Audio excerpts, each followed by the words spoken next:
It's a great pleasure indeed to welcome to the Great Lives podium Alice Schroeder.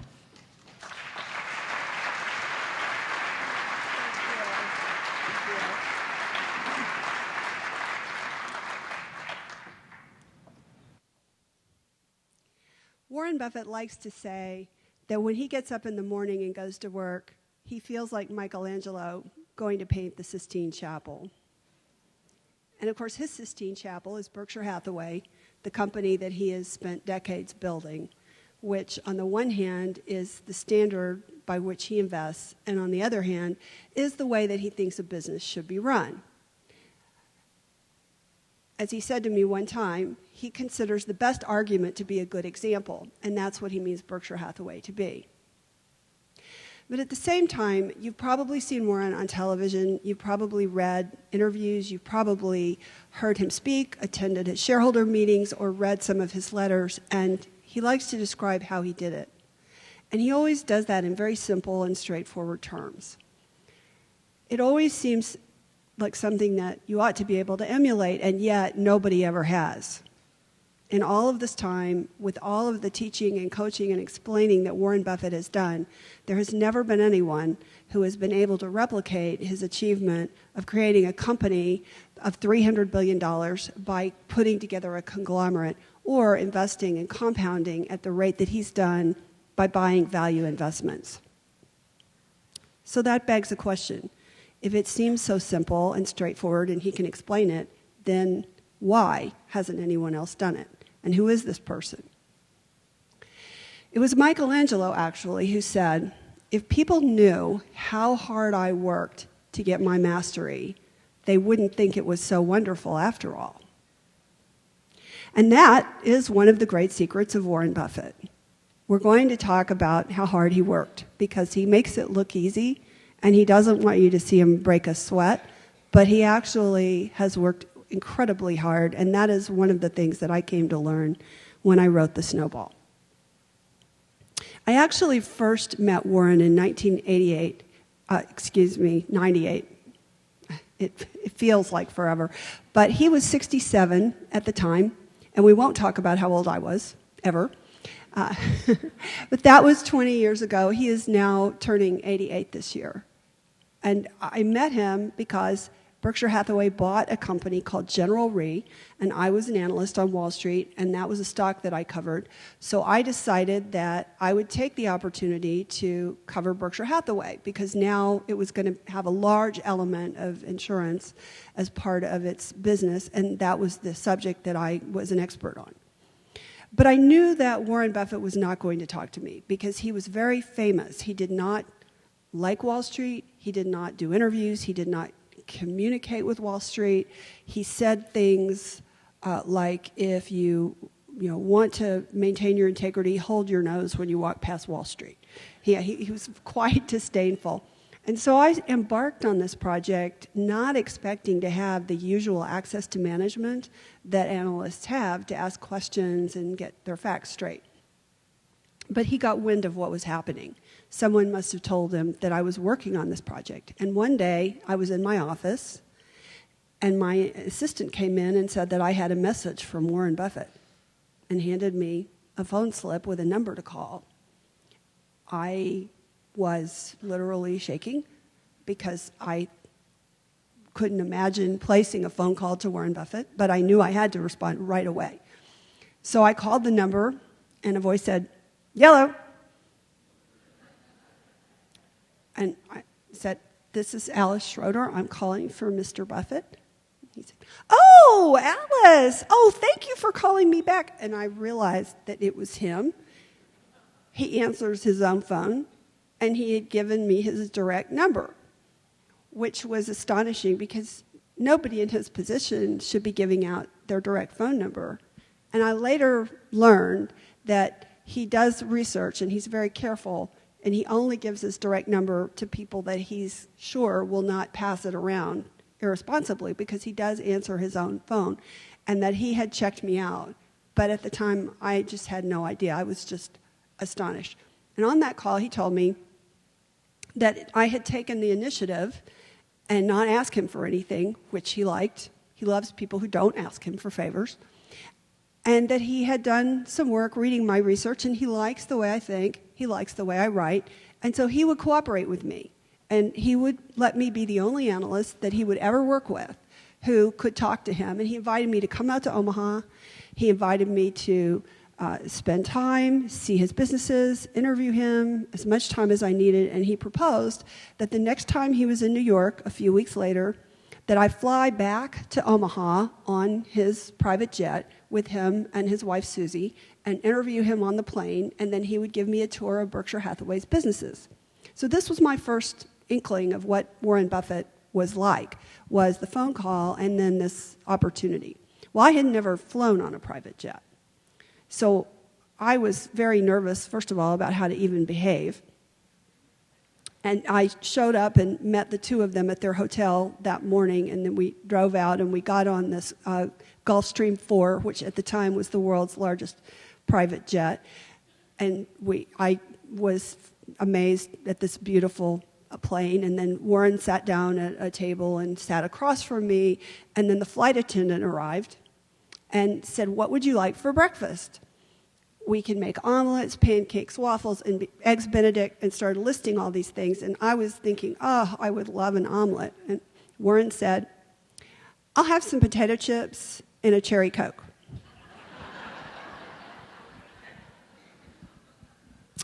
And I said, "Same."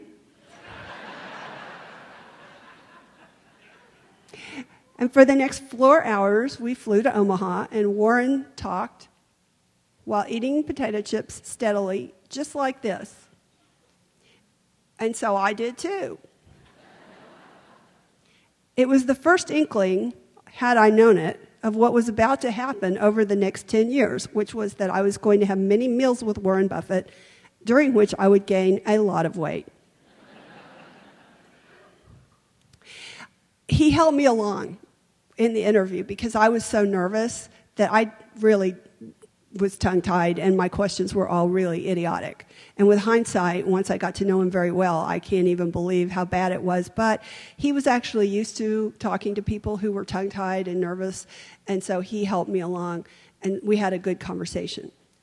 But the remarkable part of that trip was what happened when we got to Omaha, because he took me first to his office, and in those days, it was that institutional green that very much resembles the Department of Motor Vehicles, or maybe what I imagine a prison would be. It was that kind of dirty green, and the carpet looked as though it had not been cleaned or changed in 20-some-odd years. But he was just very indifferent to it all. And we spent a few minutes there, and then we went over to the Nebraska Furniture Mart. Now, the Nebraska Furniture Mart was at the time the largest furniture store in North America. It covers acres, tens of, maybe over 100 acres. And Warren was going to give me a tour. He's about 6 inches taller than me, and his legs are probably 8 inches longer than mine. And so he starts walking, and I started jogging along behind him through these tens and tens of acres. And as we went through the Nebraska Furniture Mart, he would point things out, and he would say, "So this is the grandfather clock department. We sell 48 of that model a year." And then we'd get to the beds, and he'd say, "This is our best-selling mattress. We make $2 a square inch on this mattress in profit margin." And I started to get this sense of the grasp of the detail. And then finally, he said, "Let's go to the carpet warehouse."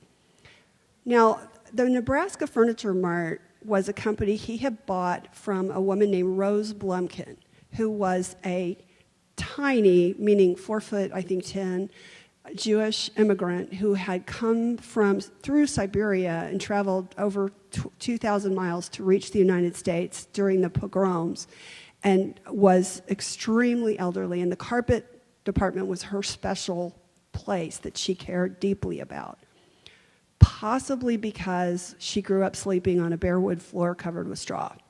So carpet was important to her. So the Nebraska Furniture Mart sold millions of yards of carpet a year, and they had an enormous warehouse full of carpet. So we went to the carpet warehouse. And as we started going through, Warren is walking along, and I'm, jogging along behind him. And he says, "Now that is our best-selling carpet in brown. We sell 2,000 yards of that a week, and our margin on that is about 22%. But this week we're discounting it, and we'll only make about 11%. But this one over here, this carpet, is not quite as big a seller, but we don't ever have to put it on sale. So we may only sell 1,500 yards this week, but we'll make our 20% margin.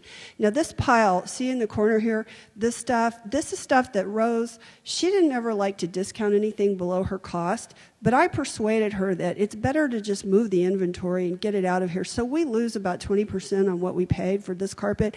This green one here is our worst seller. We have to move this out at about half of what we paid for. And then we continue to move through the carpet warehouse, row after aisle after row after aisle, with him explaining to me the individual rolls and styles of carpet and how much they cost, what they sold for, how many yards were sold a week, and at what profit margin. And it was at that point that I started to really understand that this was no ordinary human being, because this was only one of the businesses that Berkshire Hathaway owned. And while we were in the office, he had also shown me some reports from See's Candies, which is a chocolate confectionery chain that Berkshire owns. And I had been a bit surprised to see that they showed sales by store, by week, for all the 100-some-odd stores. And he had explained to me why the Santa Monica store was doing better than the Sacramento store on this particular week. And that level of detail, multiplied across 40-some-odd businesses, was something that he mastered and just voraciously sucked up information. And I found that very unusual, and clearly that was the secret of his success. So I went back to New York. I wrote my report. It was somewhat of a sensation because no one had ever really written a big research report on Berkshire Hathaway before. And then 5 years went by, and during that time, I saw Warren usually twice a year. I would go out partly for the shareholder meeting, and then he'd invite me to a party that he has, and then I'd usually go out at least one other time a year to just visit him. And he always said, "Call me anytime," but I never did, because I thought he must be so busy, and I'm the least important person that could ever want to talk to him. So he would call me, and he called me with great regularity, and we would talk. And as time passed, he became the person who I most wanted to hear from, and I would occasionally call if something important happened, because his opinion would be the thing that I would most want to know. So after 5 years, something happened, and that something happened on September 11th, 2001. I was in New York that day. I actually saw the second tower get hit. I knew a lot of people that were in it, and it was not a good day, obviously, for many people. There's a lot of bad memories. But the next day, the first person that I called was Warren, because I wanted to just hear his thoughts on the whole thing. And what I found was that he was extremely angry. And that was not at all what I was expecting. He was one of only 2 occasions that I've ever seen him be very, very angry. And what had happened was he, of course, had absorbed the terrorist attack. He had thought deeply about it, and we would go on to have many, many interesting conversations about terrorism and risk. But why he was angry was that 6 months earlier, he had spoken to the leaders of the 2 big insurance companies that Berkshire owned, National Indemnity, which was run by Ajit Jain, who you may have heard of. He just went on the board of directors of Berkshire Hathaway. And he had spoken to the CEO of General Re, which was the company that Berkshire bought, whose stock I had followed, that had led me ultimately to get involved in the first place. And he had told those 2 people to go and survey how much insurance exposure that they had in the trade centers. How many customers did they have, and if something happened to those 2 buildings, what did Berkshire have at stake that it could lose? And when he found out the numbers, he told both of those 2 executives, when July comes, which is a very typical date to renew commercial insurance policies, I want you to cancel and not renew as many of those policies as possible. One of those two people, Ajit Jain, had done exactly that and has cut his exposure in the Trade Center very sharply. The other, from General Re, did not and ignored Warren's instructions. And the end result was that it cost Berkshire Hathaway $2.4 billion in property losses. Warren was apoplectic that it was what he calls an unforced error, as in baseball. It was something that he had foreseen. He had instructed them not to do this. They had ignored him, and they had lost what he felt was his money, and a large part of it was his money because he was the largest shareholder in Berkshire Hathaway.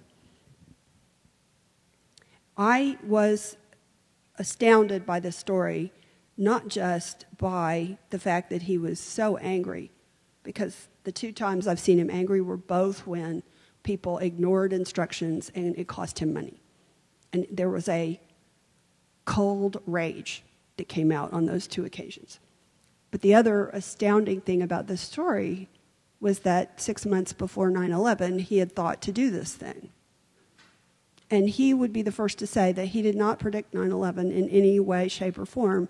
But what he did know is that there had been a terrorist attack before, that it did have a large concentrations of insurance risks, and that the world is generally not a safe place. And so he had this way of thinking about things involving risk that I'd never encountered, and I thought was pretty remarkable. In the aftermath of 9/11, I ended up becoming kind of an expert on terrorism and ended up doing a whole bunch of things, terrorism as it pertains to insurance risk. So I ended up testifying before Congress and consulting for the CIA and doing all kinds of weird things. And finally, Warren said to me, you know, you have really done everything that you can do as an analyst, and your career is getting larger than that. You really should quit your job and write a book. And I said, but Warren, what would I write about? And he said, you'll think of something. So we had this conversation at least 3 times. And I just couldn't figure out what he thought I should write about. And then one day, it dawned on me, after seeing him on television, that there really could only be one thing that he would think would be important enough for me to spend full time writing about. And that would be himself. And so I called him and I said, so Warren, when you suggested that I quit my job and write a book, were you thinking that I might write about you? And he said, oh, if you'll do that, you can spend as much time here and I'll talk to you and you can have unlimited access to me and I'll give you all my papers and I'll have my friends and my family and all my colleagues and I'll interview with you and I'll arrange everything for you and blah, blah, blah. And I was like, oh, okay. And I decided to do it because it was an important book that needed to be written, and he had never given access to any author before. And now he said he chose me because he likes the way I think, he likes the way I write. I am also absolutely certain there are 2 other factors. One is I was not a journalist, and I think that he did not want a journalist that had A, an agenda, and B, he thought he could probably have a bit more control with someone who'd never written a biography before. The second thing is I was a woman. And Warren loves to hang around with women, flirt with women, and show off in front of women. That's just his personality. And if you haven't read The Snowball, I hope you will, because some of the best stories in it are about Warren's relationships with women and how funny he is around women. And if he was going to sit on his sofa for a year and a half telling stories of his life, it certainly wasn't going to be to a man. So in June of 2003, I flew out to Omaha and set up camp there in the Doubletree Inn, and I began to work with Warren. Now, at the time, they were starting to renovate the office, and his office had been renovated. It was a corner office, always had been, and he had had it redone with new brown carpet, new brown wood furniture, with brown upholstery, brown walls, wallpaper on the walls, and corner windows, with brown wooden shutters on them, which he keeps closed all the time to block out the view, because he does not want to be distracted by the sky. So his office feels a little bit like being inside of a cuckoo clock. And I would spend the next year and a half, most of my time there, and it was a little bit claustrophobic, and to escape, I would go to the file rooms plural. So if you've ever seen a documentary on TV and he does the tour of the office, he doesn't show the file rooms. He claims he does not keep everything, but I think his definition of everything is pretty elastic. He has 2 enormous file rooms.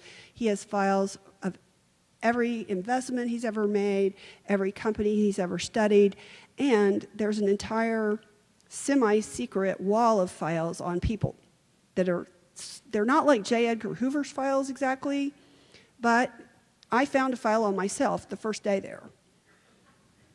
And he likes to write letters, so all the correspondence with people goes there. It's a very logical thing to do, but he also was very, very worried about giving me access to the files, and the only thing he said I couldn't publish that I found was anything he might have written or said that would be critical of someone else. He said, you can write anything critical of me, I don't care, but if I've said something unflattering about another person, please don't put it in the book. And I said, well, it depends on what it is. But there is one thing, and I'll tell you a story later, where I am keeping the name a secret. So we started, and I sat down on the sofa, and the very first question I asked him was the big one, which is, Warren, if you had to really capture the true secret to your success, honestly dig deep and tell me what it is. And he said, instantly, focus. Focus. But what he means by focus is not what you and I mean by focus. And it was more than just going through the carpet warehouse and having spent so much focus that he knew that the shaggy green carpet from 20 years ago had to be marked down. Because what I came to learn is that if Warren Buffett bought a pizza parlor, unlike most people, he would not just look at the financial statements of the pizza parlor and ask questions about them. He would study the price of wheat over time. He would learn how much water went into the pizza dough and how much it cost. He would know everything there was to know about pizza sauce and the cost of it, cheese, all of the toppings, whether there was a way to make pizza with a bit fewer of them. He would know the price of pizza ovens, all the different kinds of pizza ovens, what it cost to run them, what it cost to repair them, how often they had to be replaced. He would know everything about how much you had to pay employees and delivery people and what the kind of turnover of those employees was, how reliable they were. He would know everything about the leasing terms of the pizza store.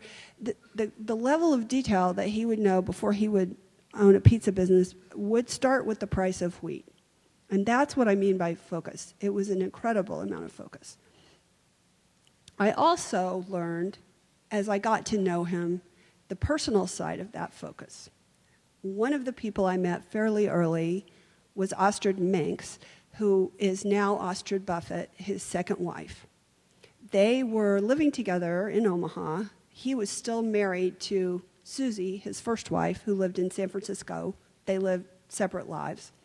And I also met Susie, who lived in San Francisco, but I met her out in San Francisco. But Astrid was one of my better sources because she would tell me stories that were really kind of revealing about Warren in a different way, such as this one. You probably have heard that Warren likes to play bridge on the computer, and he plays 3 nights a week, typically. In the family room of their house, it's quite a large room. It's the length of this stage and about twice the width.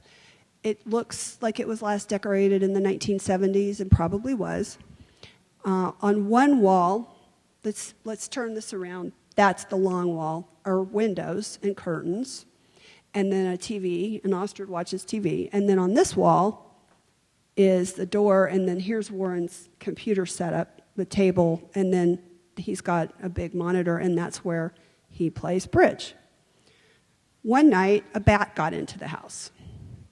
And the bat started banging off the walls, getting tangled in the curtains, making all kinds of racket.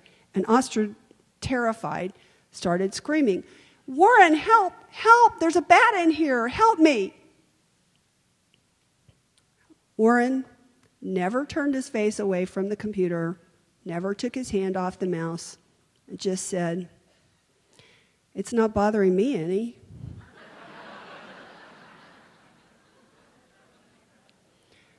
So Astrid called the pest control people. They came. They removed the bat. It all took about an hour to get it done. And during the entire time, Warren played bridge, never looked away from the monitor. So that's a different kind of focus. Warren and I started to get to know each other a little bit on a personal level. He did something very unusual, which is he began to ease me out of my marriage. He decided that he did not think my husband was right for me. And he did it in a very subtle way, which was to ask me questions such as, "I wonder if you would treat your husband the way he's treating you, would you?" And I would think, hell no. But I'd never thought of the question that way before. And gently, gently, like the drops of water on a stone, I began to feel empowered that I really needed to get a divorce.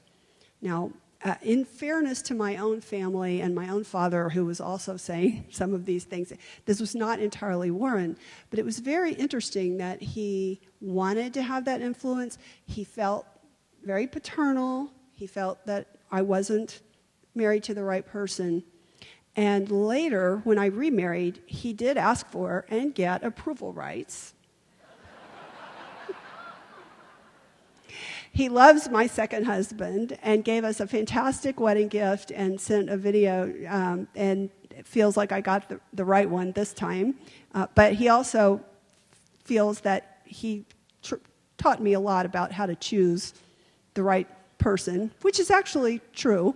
And at that time, I decided that I was going to buy a house as I was getting divorced.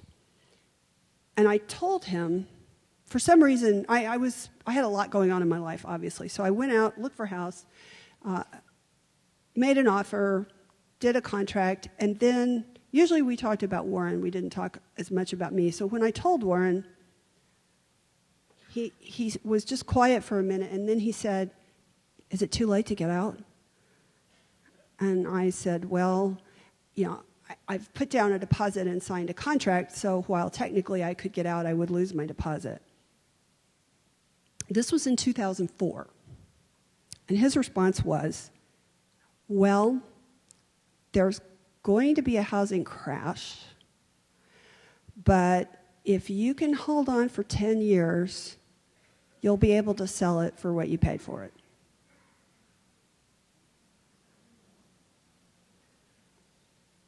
And later, in 2008, he said he didn't foresee the housing crash.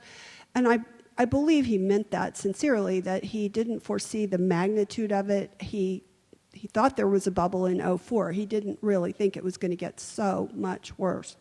But I will tell you that I did sell my house 10 years later for essentially what I paid for it. And in between, it was ugly. So he was right, and it was spooky, and it took me back to 9/11 and his way of knowing things. While I did not think there's anything the least bit supernatural about it, whenever he makes a prediction or says something in public that is like a forecast or suggests that something might happen and you should be concerned about it, I always take it now as a gospel that it is true and will be right. And I've heard a lot of people question and say that he's got some motive or there's some reason why he's saying these things, but I don't think so. Having spent as much time around him as I have, he just is so good at putting dots together. And the interesting thing about this one is that he had absolutely no interest in real estate. He's lived in the same house since 1956. And as I said, it looked like it hadn't been remodeled since 1976. He doesn't invest in real estate. He doesn't buy REIT investments. It's a whole area of expertise that he's consciously avoided getting any involvement in. And in fact, once I even asked him what color his bedroom walls were, and he said he didn't know. And I actually believe that, given that his office is all brown, and I'm not even sure he knows that it's brown. So, but as you can see, he was having an influence on me, and of course I was his biographer, and my job was to be objective, and I could see then that this is what happens when you write about a living person, is you do become quite captivated by that person, and I become captivated by the whole family. Warren had early on introduced me to Doris, and he had told me that I reminded him of Doris in my personality. She had a very lively personality, and in fact, he had told me about Doris's divorces because he thought there was a similarity in the way that the creativity with which she handled her divorces. And at one point, Doris's second husband was trying to serve her with some papers or something, and she didn't want to be served, and so she got a nun's habit. And she traveled a lot. She liked to travel, and so she went all around the country dressed as a nun to avoid this person who was trying to serve her with papers. And the Buffett children, Doris, Warren, and their other sister Bertie, had their IQs tested when they were very young, or their parents had it done. And their IQs are all within 1 point of each other, and they are very, very high. Someday when they're all gone, I'll say what the number is. I don't want to do it now because I don't want them to be pestered. But they are all well up into the genius range, and interestingly, they're all essentially the same. So Doris became a very dear friend. I've come out and stayed with her at her house in Fredericksburg. She's talked about this college to me many times and how much it meant to her, her love of American history, her program with domestic violence victims, with the prisons, teaching history in prisons. I've stayed at her house in Maine. And she's someone that I just consider very special and precious. And she's in Boston now with her grandson, Alex Rosick, and who is also a fantastic person. But I just wanted to say that tonight because one of the greatest gifts I got from the opportunity to write this book was the opportunity to get to know Doris, or Dodo, as she's known within the family. And so that was absolutely fantastic. So as you can see, Warren is very much someone who influences the people around him. And perhaps the most notable example of when he's done that was with Katharine Graham and the Washington Post. And this is a different kind of focus because he not only bought the Post stock at a time when it was very depressed and the company was in trouble, but he saw an opportunity of a company who had a leader that had inherited the business after her husband committed suicide. She had no business experience. She was personally very insecure, despite being a powerful woman in her own way. And he saw that he could make a difference. He could influence, through his friendship with her, the success of his own investment. And at the same time, she made his life better. When I interviewed her son, Don, she had already passed away, he took me in and gave me something amazing, which was the files of the packages that Warren had sent to him and his mother over the years to teach them about business. Now Warren and Kay socialized together a lot. She was here in Washington all the time, and she introduced him to the rich and famous of the world and introduced him to the world of politics. But what he gave them in return, nobody knows. And what it was a daily package that had articles and newsletters and letters and bulletins that he had gone through and annotated and underlined, written marginal notes in to teach them about how to run a great business and how the economy works. and how to invest. And this had gone on for years and years and years and years. And Don let me make copies of most of it. And so I have it now. And whenever I want a refresher on what truly matters in business and the economy, this is like my master class that I got secondhand from Warren that he gave to Don and Kay, because he did it once and it was an immense effort and he wasn't ever going to do it again. So that was amazing. And the impact of that was that he was on the board of directors of the Post. And some even said that he was the shadow CEO of the Post. I think that's not true, but he did obviously have an enormous influence on that company's business decisions and its history and its future. And as a result, that became one of the most valuable investments that Berkshire Hathaway ever made. Geico is another one. I'll give a very quick example in terms of this focus, this unrelenting focus. With Geico, he encountered it when he was a teenager, reading about it in a library.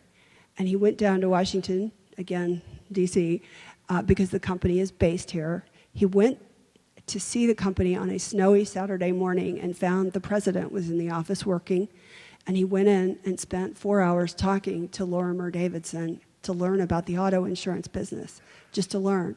And then he went back and bought the stock, and he put 75% of all of the money he had into Geico.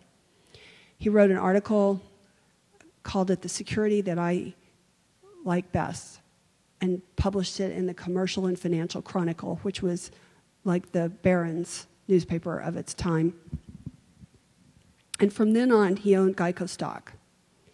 But it was 20 years before there was a situation where he had enough money and Geico ran into some trouble and was cheap enough that he was able to buy a huge percentage of the company and, in effect, acquire control. And he did that in 1976.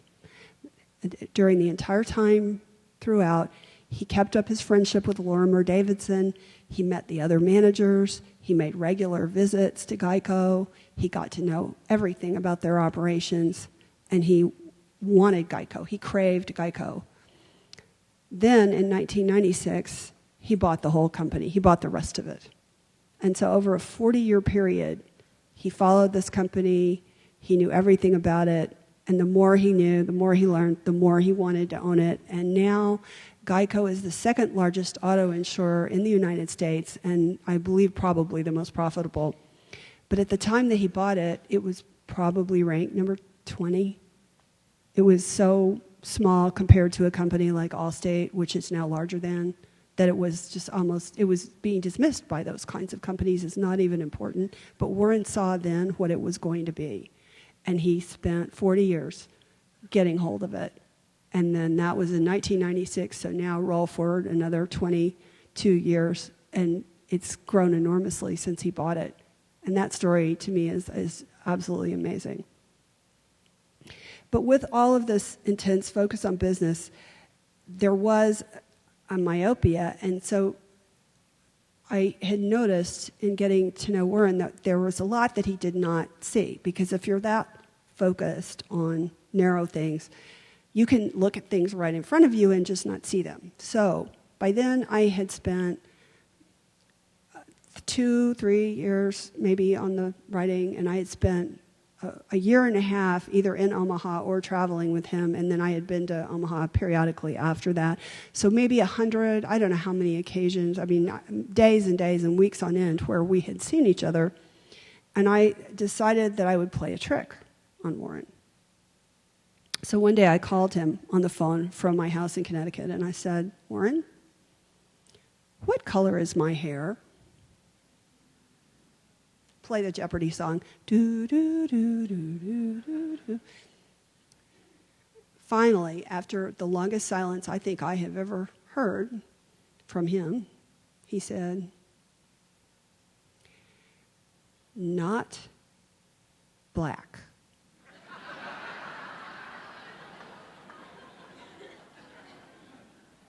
It was a very precise answer. He gave me the full extent of his knowledge. So, by 2006, 7, 8, we were starting to dig down into some really deep stuff. and talk about the meaning of life and what's it all about. And at that point, I asked him the question directly, what do you think the purpose of life is? And he said, to me, the purpose of life is to be loved by as many of the people that you want to have love you.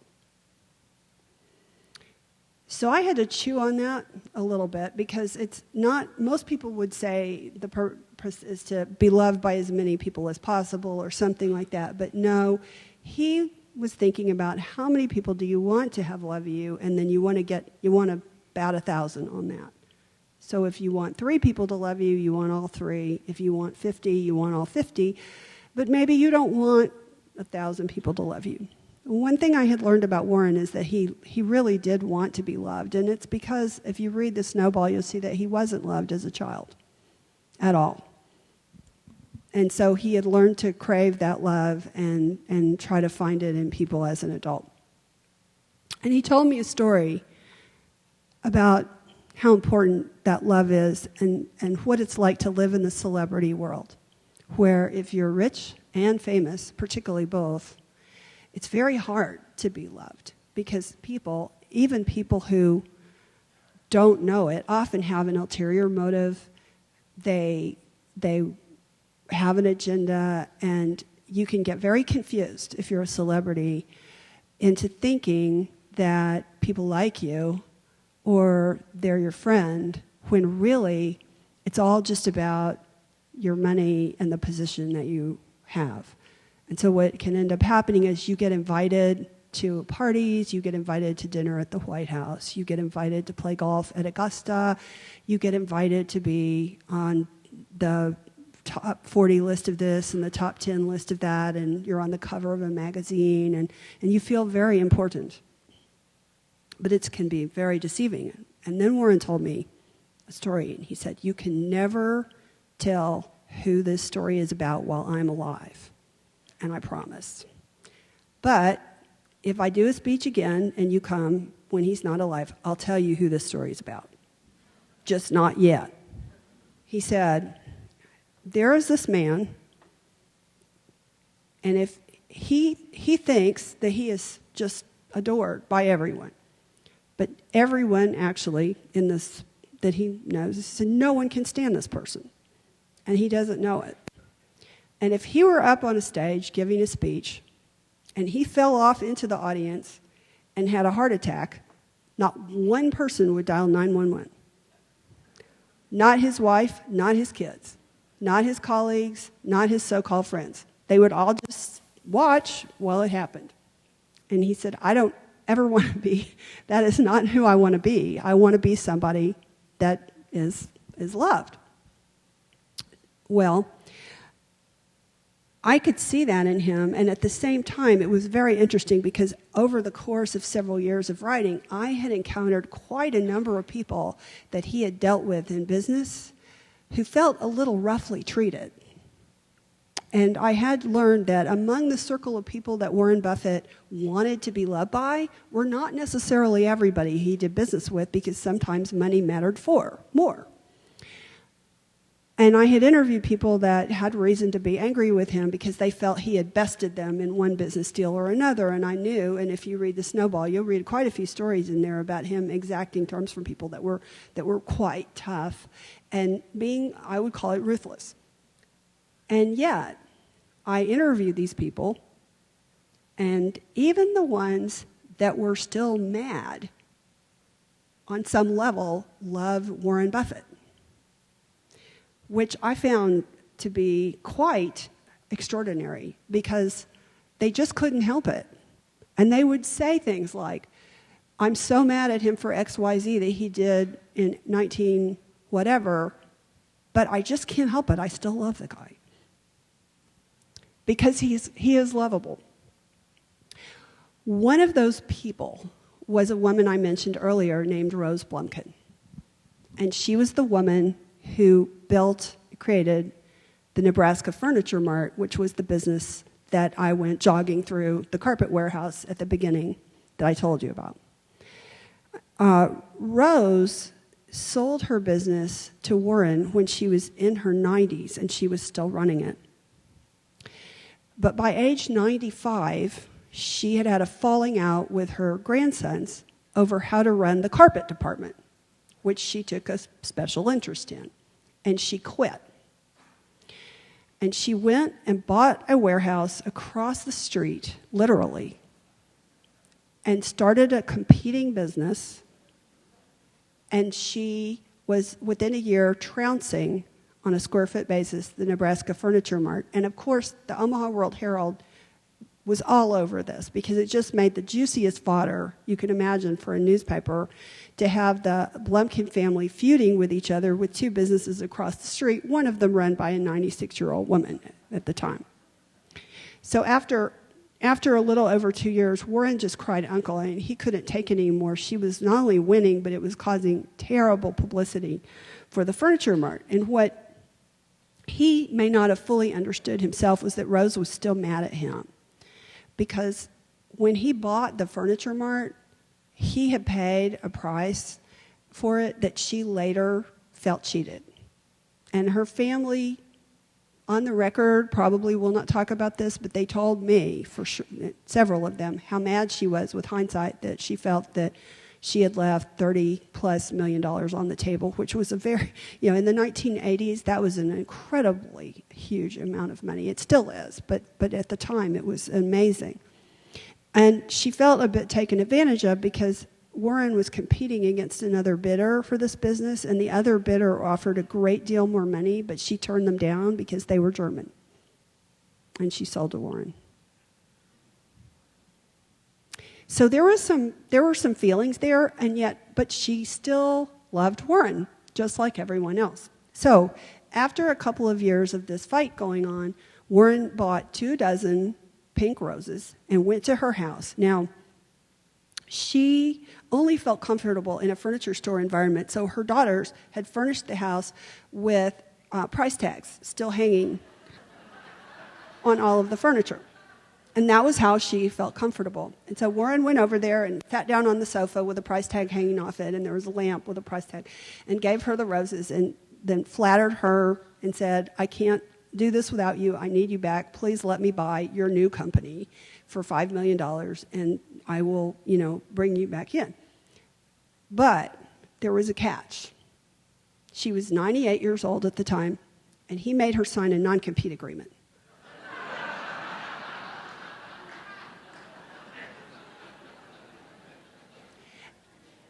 Not only that, the non-compete was a 5-year non-compete and would not start to run until she quit. So if she quit the day after she came back, it would last until she was 103. But if she left at age 100, she would be tied up till 105 or later. And so I knew about this because I found the non-compete in the file room. And this story had never been told. And I found the non-compete, and I went in and I was like, what is this? And she'd signed it with an X because she never did learn to read or write English. And she could do math in her head. She was fantastic at that, but English she just never did get. So Warren told me this story, and I said, listen, why did you think you needed a 5-year non-compete with a 98-year-old woman? And he said, I thought she might go on forever. And with Rose, I needed 5 years beyond forever with her. So, the interesting thing about that is that Rose Blumkin is the one person that Warren feels competitive with now, because he wants to run Berkshire Hathaway forever. And if you go to him in 10 years when he's 98, and if I could, I'd love to go and offer him a non-compete, he would sign it in a heartbeat. He would love that. He would love to work until he's 103. He would love to be in the situation where he could live 5 years beyond forever. Nothing would please him more. But just in case that doesn't happen, let's suppose that it was him up here on the stage tonight instead of me. And let's suppose that he fell off the stage and it was him who had a heart attack. I think that he would have one of the greatest and most fulfilling moments finding that he had gotten his greatest wish in life, because he would hear hundreds of people grabbing their cell phones, calling 911, and he would know that he was loved by the people who loved him, because that includes all of you. And that's even better than 5 years beyond forever. Thank you.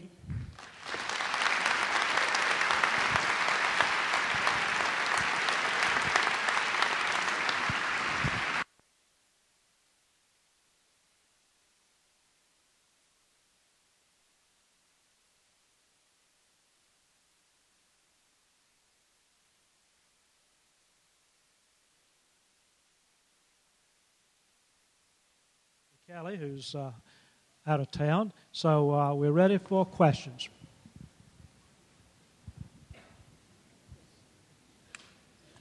Can you give us some examples where he showed compassion for other people? It sounded like to me the picture you're painting, people die in the Twin Towers and he's worried about a couple $1 billion worth of, he's not worried about the people who have been loved ones, etc. It sounds like he's a strange sort of guy. He is very left-brained, that is for sure. But I have seen him show compassion a number of times. It is with people he knows, generally, that he feels that more. For example, he got very worried back in the 2000s, before Obamacare, about people that he was close to, about the possibility that they might become wiped out by catastrophic medical expenses. And these included people who worked for Berkshire Hathaway, people who were retired, people he just knew. And he set up a pool, and he chose individuals. He put $20 million into this pool and designated people and said that if any of them had some terrible thing befall them health-wise, that he would pay for whatever expenses were not covered by their health insurance to make sure they got all the medical care they needed, and they would never have to fear being bankrupted by health care costs. And that's the kind of thinking, because that was the time when that was happening regularly to people.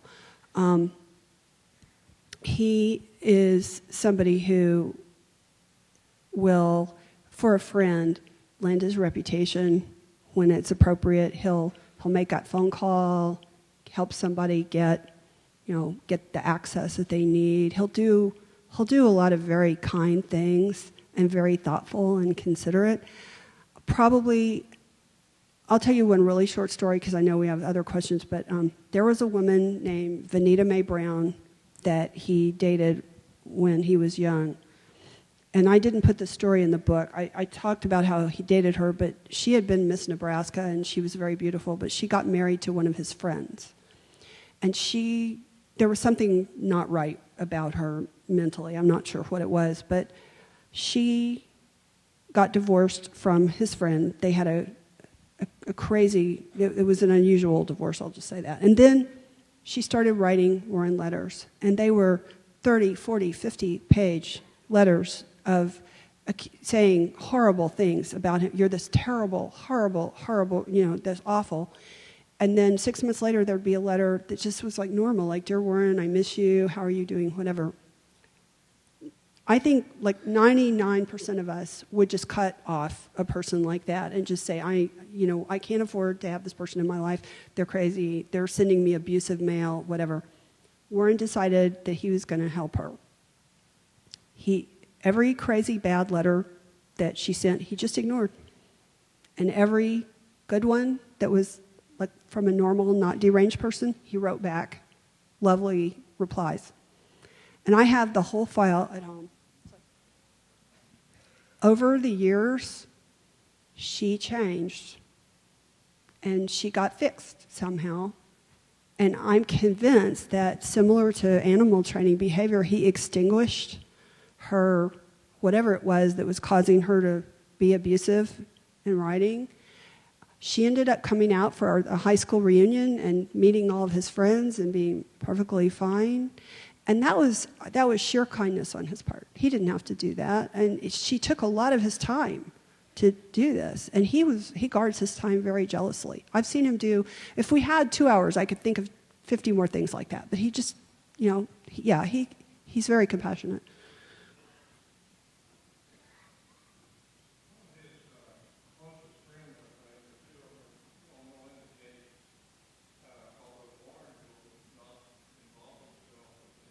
Tech Talks or that. How did that become about? How did he and Bill get together?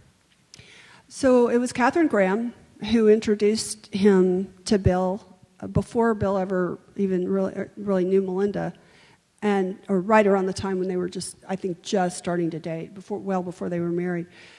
Katharine Graham had a close friend who had a house on Bainbridge Island in Washington, and they went out for a Memorial Day weekend, and then this friend was friends with Bill Gates' mother, who was a grande dame in the Seattle area, one of the great socialites of Seattle, who's now deceased.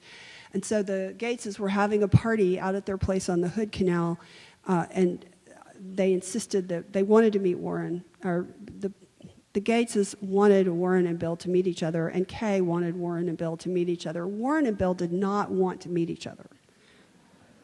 Bill said, "Why do I want to meet this ancient investor guy from Omaha?" And Warren said, "I don't care anything about technology. Why do I want to meet this computer guy?" But they went, and Bill said, "I'm only going to talk to him for 10 minutes." And Warren said, "I'm only going to talk to him for 10 minutes, and then we're going to leave." And they met, and Warren said, "Can you explain to me why IBM is a good investment or not? Should I buy it or not?" And Bill started talking.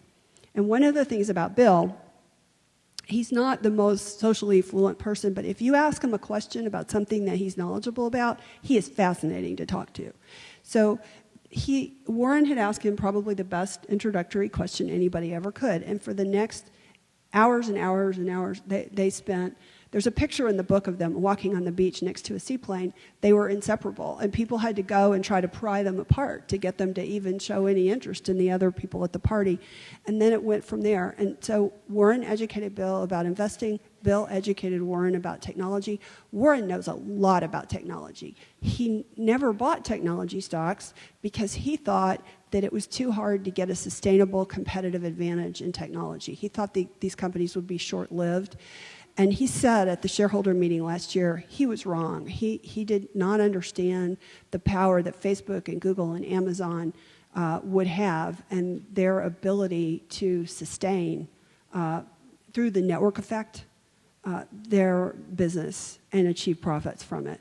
Now, with what's happening with Facebook right now, he might, reconsider, but I don't think so. And he said, we could have tried harder. We were perfectly capable of understanding it, and we just didn't, because we felt like we were doing fine, and we were doing just as well with the things that we knew and understood, so we just didn't bother, and it was a mistake. And he called it one of his biggest mistakes. So that's the answer.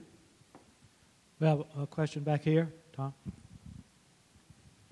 The relationship between Warren Buffett and Charlie Munger is intriguing. You indicated early on in your book that at times Mr. Munger and Mr. Buffett would stop talking in their conversations and communicate by mental telepathy. Would you expand on that? Yes. So in their early years, Warren and Charlie were known for being glued together and obsessively talking, for 10 plus hours at a stretch. They know each other so well at this point that they can, and I've seen this happen, they can both predict exactly what the other one will think or say on any given situation.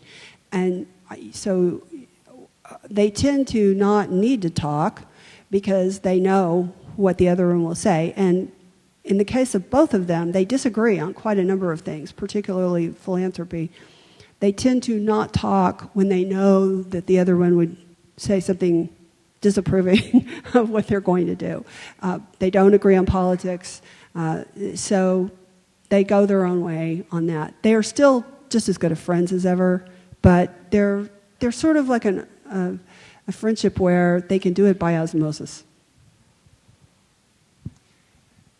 One down here in front, and then you. Yeah. Yes. Everyone who plays bridge understands this is a very competitive game. How competitive is Warren with bridge? And I understand he plays with Bill Gates, sometimes maybe his partner. And also, how many master points does Warren have? Okay. So Warren's partner is Sharon Osberg, who is a 2-time world champion. And she took his game from being a casual game to being a serious game. And he's played in the national championships before with her. I don't know the point system, and I don't know the points. But Sharon is probably also his closest friend. He doesn't say a lot about that in public because it would annoy some other people who think they're his closest friend, but she is actually the one who is.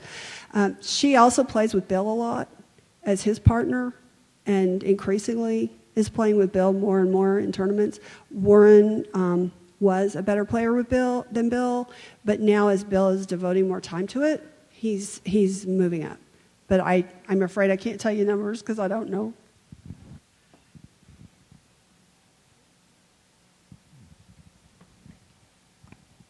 Me? Get their attention. Okay. Yes, after reading the post, I was fascinated by his relationship with Katharine Graham and how he mentored her. Did he mentor other people, and were they all women? Did he mentor other people? Were they all women? Very few. He's had a few people come in to Berkshire Hathaway. I've seen this happen twice, and he hired them. He gets kind of enthusiastic and infatuated with people. They come in, they think they're going to be mentored, and then he gives them a job, and he spends half an hour with them, and then they never really see him again. He is not a natural one-on-one coach. That's not what he likes to do. He likes to get up in front of an audience and teach and talk. With Kay, it was different, and I really believe that was the only time that he's put in that kind of time and devotion. There are some people in the front. Say there was somebody here? Yeah, there's a couple people in the front that look Okay. like... Wonderful speech. Thank you. Wonderful. I heard a story about his wallpaper, and it went like this. One day he went on vacation, and his children decided that he needed new wallpaper. It was money. The wallpaper was printed with money. Not real money, but it was money. And they decided to redo his office. And so they took it down, and when he returned, it took him a couple of days to figure out what in the world is different. And then he realized it was different wallpaper. He made them go out and buy moneyed wallpaper and replace it. That is a true story. That is true. And he has his... Go ahead and start, but he has... his daughter does a lot of this kind of shopping for him, and he used to insist that she would shop for his cars, and he would make her go to up to 40 dealerships looking for the cheapest car of the same make and model, and she would find one usually that had been damaged by hail. Last question. Hi there, I'm a student at UMW. I'm 20 years old right now, and I'm really interested in getting into this game. How did Mr. Buffett get away from Benjamin Graham, because I know he worked for him for a while, and then get into his own company and still get the information and all of the resources that he did to get the success that he did? Have you read my book? I just bought it, and I'm very excited. Great. You will find out.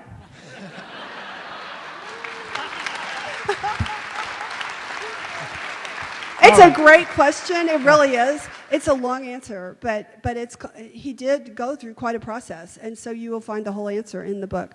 It's been said that it's not an investing book. Actually, it is an investing book. It tells you exactly how he did it. All right, but now before we say a final thank you to Alice, and release her to go back and sign some of these books that I know many of you want to buy. Let me tell you about the next and last lecture of the season, and it's on Napoleon by a familiar person to this audience, Jeremy Black, who's been here many times. I know many of you have enjoyed his presentations. I hope you'll come back a week from tonight for Jeremy Black. Join me in thanking Alice Schroeder.